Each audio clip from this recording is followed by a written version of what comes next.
কোনো আত্মীয় আমার সাথে সম্পর্ক ভালো রাখে তাই আমিও ভালো রাখি, কোনো আত্মীয় আমার সাথে সাক্ষাৎ করে তাই আমিও করি। আমরা মনে করি আত্মীয়তা রক্ষা হচ্ছে এটা, কিন্তু না। আত্মীয়তা রক্ষা হচ্ছে কেউ আমার সাথে সম্পর্ক, আমার ভাই আমার সাথে কথা বলে না, আমার বোন আমার সাথে সম্পর্ক রাখে না, আমি তার সাথে সম্পর্ক রাখবো, এটা হচ্ছে আত্মীয়তা রক্ষা।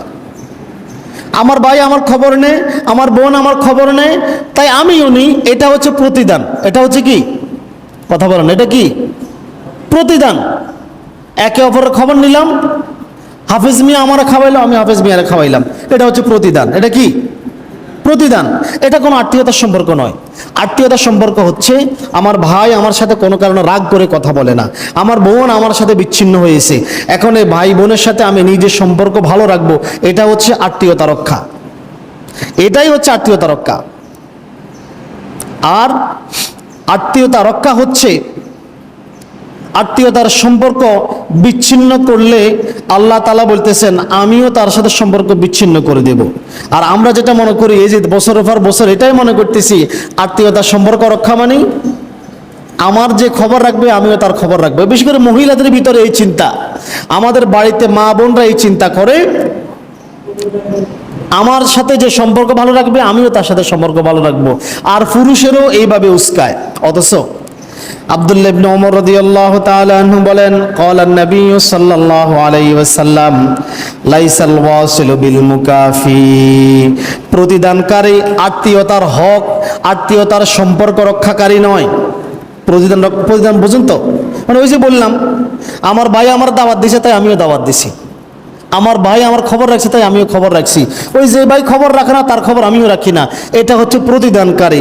লাইসাল ওয়াসিলু বিল মুকাফি, প্রতিদান, আল্লাহ নবী বলেন প্রতিদানকারী আত্মীয়তার সম্পর্ক রক্ষাকারী নয়, সংরক্ষণকারী নয়, বরং আত্মীয়তার সম্পর্ক রক্ষাকারী হচ্ছে ওয়ালাকিনিল ওয়াসিলুল্লাযী ইযা কাতা'তুর রাহিমা ওয়া সালাহা, আত্মীয়তার হক সংরক্ষণকারী হচ্ছে ওই ব্যক্তি যে আত্মীয়তার সম্পর্ক, আত্মীয়রা সম্পর্ক ছিন্ন করার পরেও সে নিজে আত্মীয়দের সাথে সম্পর্ক ভালো রাখে। বোন আমার সাথে সম্পর্ক ছিন্ন করেছে, তবু আমি তার বিপদে আগিয়ে যাই, তবু আমি তাকে সহযোগিতা করি। ভাই আমার সাথে সম্পর্ক ছিন্ন করেছে, তবু আমি ভাইয়ের বিপদে এগিয়ে যাই। এটা হচ্ছে আত্মীয়তার সম্পর্ক। প্রতিদানকারী আত্মীয়তার সম্পর্ক রক্ষাকারী নয়। আত্মীয়রা দুর্ব্যবহার করলেও তাদের সাথে অসদাচরণ করা যাবে না। আত্মীয়তার সম্পর্ক বজায় রাখা অতীব জরুরি, অতীব জরুরি। এটা আল্লাহ তাআলার আদেশ। হকের দিক থেকে আল্লাহ তারপরেই পিতামাতার কথা দিয়ে আত্মীয় স্বজনের দিকে চলে গেছেন।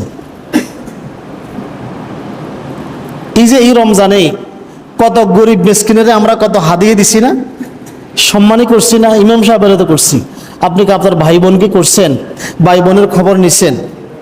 আহা, এই যে একটা ঈদ গেল, একটা ঈদ গেছে, আমি আশ্চর্য হয়েছি। ছোটবেলায় আমি দেখেছি ঈদের 2-3 দিন অনেক ঘরে রান্না বান্না হইতো না। কেন? বড় ভাই বলতো ঈদের নামাজ পড়িয়ে আসে আগে সবাই আমার ঘরে খাইবা, মেজো বাড়ি ঘরে রাত্রে, সেজো বাড়ি ঘরে পরের দিন সকালে, একবার ছোটটার ঘরে পরের দিন দুপুরে, এইভাবে ভাই বোনের বাড়িতে ঘুরতো। এই যে এই বছর একটা ঈদ গেল, রমজান গেল, বলেন তো কতজন আপনারা আপনাদের বোনের খবর নিয়েছেন? কতজন আপনারা আপনার ভাইয়ের সাথে মোলাকাত করেছেন, ভাইকে দাওয়াত দিনে খাওয়াইছেন? ঈদ গিয়ে এটা ঈদ আনন্দ। ঈদ আনন্দ মানে কি? সবাই মিলেমিশে থাকবো, শত্রু মিত্র ভেদাভেদ ভুলে যাব, একসাথে মিলিত হব। কিন্তু ঈদের দিন এই যে আপনি বুকে হাত দিয়ে বলেন কয়জন গেছেন ঈদের দিন ঈদের নামাজে পড়ে আসি, বাড়িতে সামাইছেনি, গোস্ত খাইছে, শুইছেন, সারাদিন আর ঘর থেকে বাইরে হন নাই, যদি কারো সামনে পড়ে যাই ডাকি আনা লাগে। হায় হায়, এত বেশি চিন্তিত করেছে আমাকে। অথচ আল্লাহ তাআলা বলতেছেন ওয়াবুদুল্লাহ ওয়ালা তুশরিকু বিহি শাইআ, আর তোমরা আল্লাহর ইবাদত করো, তার গোলামি করো, তার সাথে কোনো কিছুকে শরীক করো না। ওয়াবিল ওয়ালিদাইনি ইহসানা, তারপরে বলতেছেন সম্পর্ক ভালো রাখো, ইহসান করো পিতামাতার উপরে। ওয়াবিযিল কুরবা, এবং রক্তের বন্ধনের আত্মীয়দের সাথে। ভাইয়ের খবর রাখেন। আল্লাহর পক্ষ থেকে আত্মীয় এবং জ্ঞাতিবর্গ আল্লাহ তাআলা একবারে 3 নম্বরে জায়গা দিয়েছেন। পিতামাতার পরেই বলতেছেন তোমার রক্তের বন্ধনের আত্মীয় যারা, তাদের সাথে সুসম্পর্ক বজায় রাখো, তাদের প্রতি ইহসান করো। তাদের ব্যাপারে আল্লাহ তাআলা আদেশ দিয়েছেন খবরদার আত্মীয়তার